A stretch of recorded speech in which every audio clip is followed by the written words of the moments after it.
It's okay. We'll carry on without you. So I take it Matt's assisting? Well, we're debating that. Why?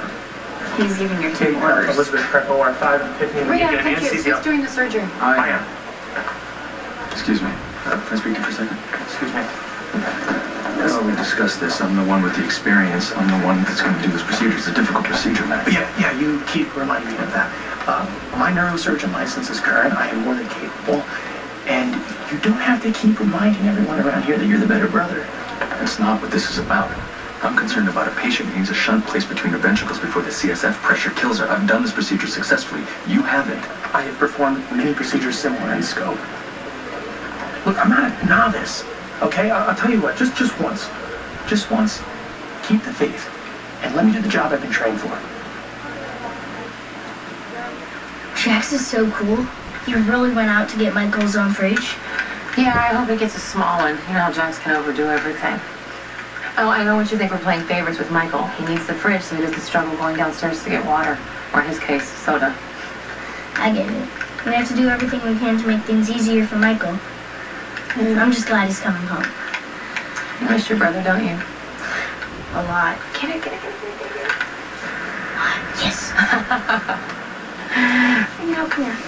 I want to tell you something. I counted on you a whole bunch the whole time Michael was lost, and I want you to know that you came through. You did. You were wonderful. And you were brave in a very scary time, and I just want to thank you for that one. It's okay. And you know, Jax he's right when he says we're gonna need some adjustment time. And we're gonna have to learn to live together all over again. That's okay. And Michael's back, and we're all gonna be together, and we're gonna be a family. What if Michael's so different he doesn't like me anymore? What? Hey, you've been around Michael. Does it seem like he doesn't like you? No. There you go. Your big brother loves you, you know? And you guys are going to be even closer after this.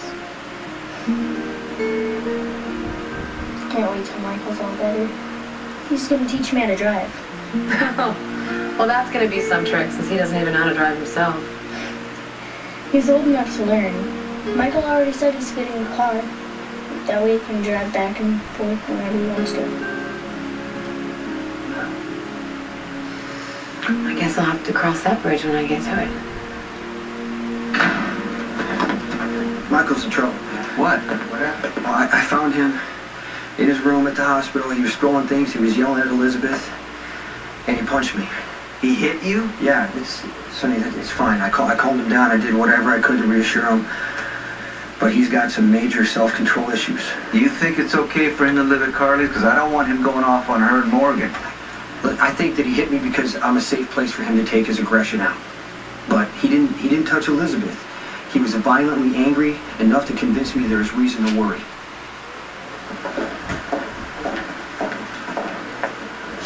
Hey. I'm upset for you. What's going on? I think I have a dead baby inside me. You're probably happy about that. Why would you say something like that to me? I don't know. Did you forget? I sure as hell didn't forget. You thought I sprouted a tail and horns for getting pregnant in the first place. Well, don't worry, John. You got your wish. The mob won't have another little child damage, and Rick won't have a baby to worry about and cause trouble for, whether it's his or not his. Come, back up. Are you sure the baby's dead? Dr. Lee couldn't find a heartbeat. So he came in. I started doing that whole lying covering thing that I do so well. I told him everything was fine. And I left with him. As if he cared. All I cared about was how soon I could have an Anthony T6 to establish the paternity of the child. It would be ironic when he realizes that I won't be necessary.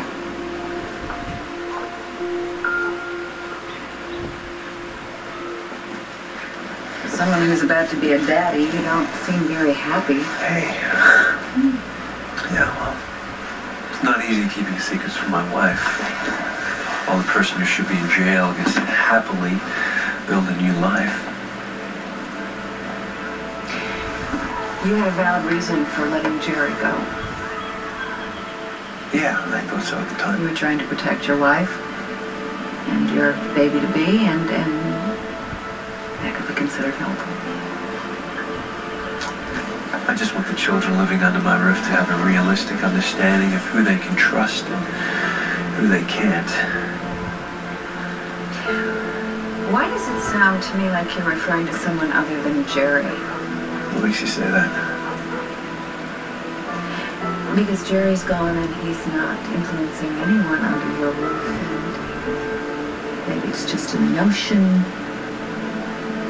Maybe someone else involved in Michael's shooting.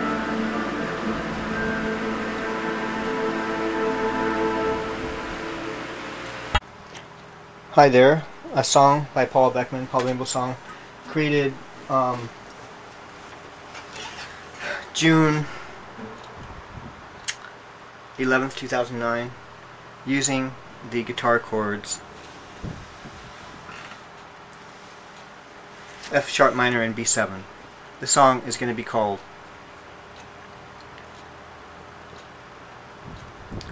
General Hospital Keeps Evolving.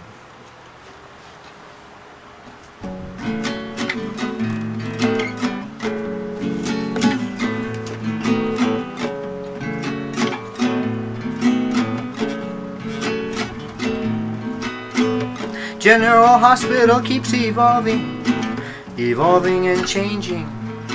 The characters, the plots, the schemes, almost everything. Well, it's been on for a while, will be on a while more. Sometimes it's a soap opera that opens up the door. Well, you may like it, hate it, not decide. You could be even hiding from the soap operas all your life. But once you start to get into one, you see the hype. Well, I think it's the fact that you got people being people, doing things that are even kinda dangerous sometimes, kinda like life other times. It all depends on your frame of mind. One thing I like is the constancy of the repetition. The people keep acting like those people. Well, the soap opera goes on and it continues, ends, and next day it continues again. The next week after week after week after month after year, still on TV, and you can still hear the special song they play for that soap opera. You can play it in your head, in your mind instead.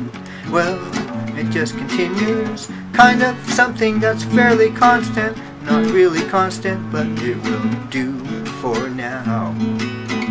Yeah, it keeps evolving and changing. Yeah, evolving and changing. Yeah.